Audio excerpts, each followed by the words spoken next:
गुरुदेव गुरुदेव महाराज जी की जय। उनके पावन चरणों में मेरा सशक्त नमन।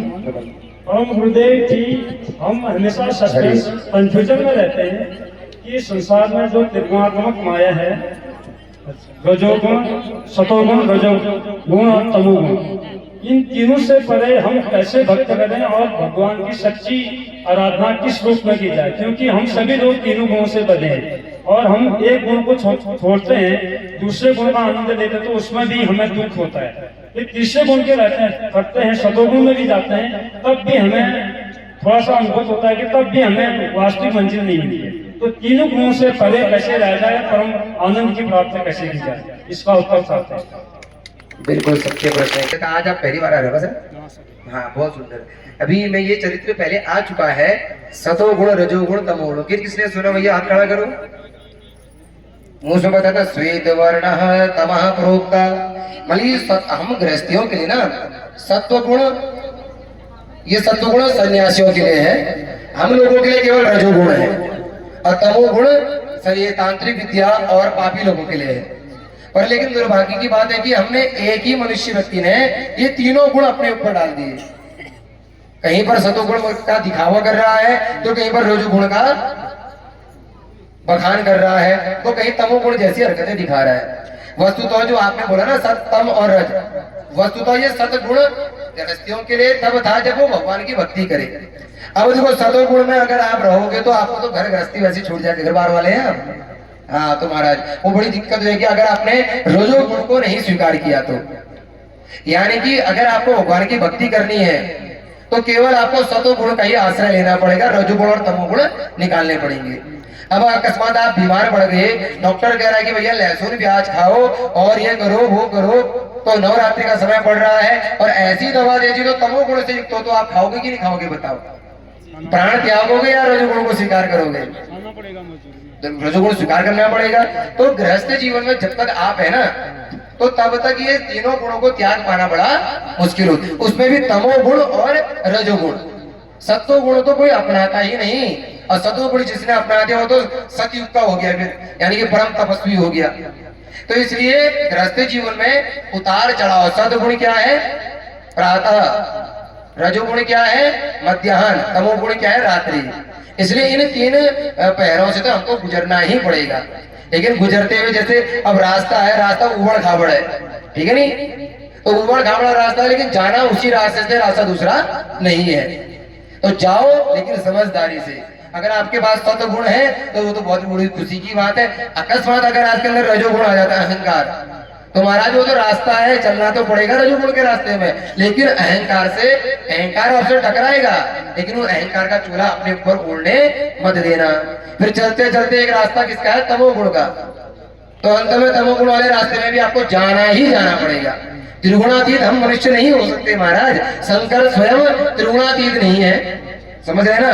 भोले बाबा के पास भी क्रोध है नहीं, तो उनका तमोगुण और रजोगुण जागृत होता है कि नहीं होता है? बताओ। त्रिगुणातीत तो नारायण है ना, वो कभी क्रोध आता है उनको, ना कभी वो शांत रहते हैं, हमेशा एकदम, ना ज्यादा क्रोध ना शांत, यानी कि जो सबसे बड़े है उसको त्रिगुणातीत कहते हैं। इसलिए हम मनुष्यों के लिए ये त्रिगुण मतलब तीन गुणों को त्याग पाना बड़ा मुश्किल है, लेकिन जाना तो पड़ेगा, इतना भी कठिन नहीं है। यानी कि आप इस रास्ते से जा रहे हो, कांटे हैं, लेकिन कांटों को हटाते हुए चलो। तो उसी प्रकार सत्तम रज, हम चाहे गृहस्थ जीवन में कुछ भी करें, बैठे या उठे, सोए या जागे, ये हमारे जीवन में रहेंगे, लेकिन इससे बचा जा सकता है। जैसे धूप लगी है, धूप को तो हम हटा नहीं सकते, लेकिन धूप से बचने के उपाय तो कर सकते हैं ना। छाव टेंट लगा दिया कि छाया हुई कि नहीं, तो इसका मतलब क्या धूप गायब हो गई ना? हम धूप को नहीं मिटा सकते, हम सत्तम रज को नहीं मिटा सकते, बस उनसे बचने के उपाय कर सकते हैं। वो केवल भगवान की भक्ति में ही संभव है, अन्य किसी चीज में नहीं है। समझ में आया आपको? अगला सवाल किसी मेहमान भक्त का यदि हो कि बाप को अपने बच्चों के लिए मदिरा का पान त्याग देना होगा, लेकिन जो बाप और बेटे साथ मदिरा पीते हैं तो उनके लिए कैसे निराकरण कर सकते हैं? हाँ, सही बात है, हो रहा भैया वो व्यक्ति नहीं, वो पुरुष नहीं है, महापुरुष है भैया वो। उनकी लीला यहाँ कहीं नहीं जा सकती, वो इस धरती के वासी है ही नहीं। वो कैसे भूले भटके इस धरती में आ गए हैं, ऐसों की चर्चा तो बड़ी हम ही कर सकते भैया, ऐसे लोगों की जो मतलब पर्सनली बड़ा गजब का पूछा मारा। तो भगवान उनको तो कोई उनका बेड़ा पार भगवान ही लगाएंगे भैया, हमारे बस की बात नहीं है।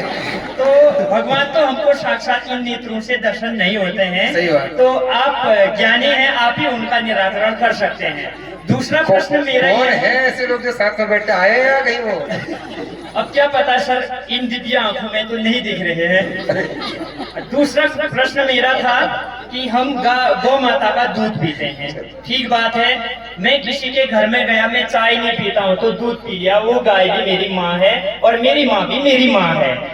अब बात ऐसी हो जाती है महाराज, यदि हम कोई गाय जो है ब्याह जाती है, अब हम जो है उसके लिए सब चीज करने को तैयार हैं, जंगल से पत्तियां लाते हैं, सब पोषक तत्व उसको खिलाते हैं, चोकर ओकर आदि खिलाते हैं। जैसे ही ब्याह जाती है तो अनायास ही सिंहनी का रूप धारण कर लेती है और लात मारनी शुरू कर देती है।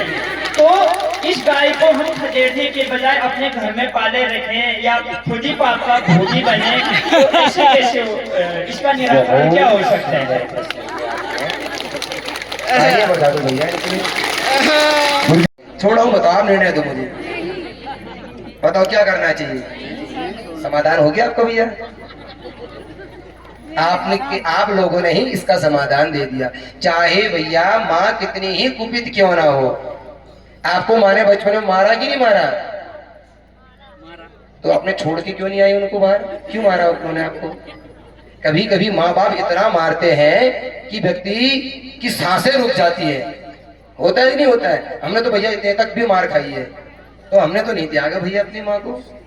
तो ये देखो भाव है भैया। अब आपका कहना सही है कि आपने दूध के लिए पाला है, तो उसने आपको लात मारी, आपको गुस्सा आया और आपने उसे जंगल में छोड़ दिया। अब आपकी माँ भी आपकी बीबी के सामने जब कड़कड़ करेगी ना, तब उठा के छोड़ दिया।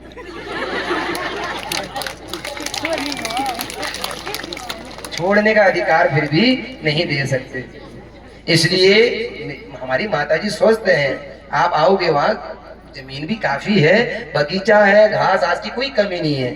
लेकिन मैंने कहा भैया जब मेरे हैंड ओवर में घर की गृहस्थी आएगी तब मैं गाय नहीं पाल पाऊंगा और न मैं पालने दूंगा। क्यों? क्योंकि भैया गाय या तो पालो मत, पालते हो तो उनको समर्पित होके सेवा करो। और आज 2 साल हो गए, 5 साल पिताजी को गए हो गए और उसमें 3 साल पूरे सेवा बंद कर दी। क्यों? जो थी गाय वहीं तक सीमित रही, फिर बेचारी बीमार हुई और वो मर गई। फिर उसके बाद हमने गौशाला हला सारा तोड़ ताड़ के सब गार्डन बना दिया वहां। क्यों? क्योंकि माँ अकेले कर नहीं सकती और फिर वही क्रियाकलाप चलेगा कि भैया अब दूध कम दे रही है, लात मार रही है, छोड़िया हो है। तो कसाई को देने की परंपरा हमारे वहां बहुत ज्यादा है, तो इसलिए हमने वो परंपरा ही खत्म कर दी। ना रहेगी बांस ना बजेगी बांसुरी। जब भैया ये तो कहते हैं ना, भला किसी का कर न सको तो बुरा किसी का मत करना, पुष्प नहीं बन सकते तो कांटे बनकर मत लेना। हम पुष्प भी नहीं बन पा रहे तो कांटे भी हमने निकाल दिए। बस यही कहना चाहते हैं। धन्यवाद, आपका प्रश्न बहुत अच्छा था।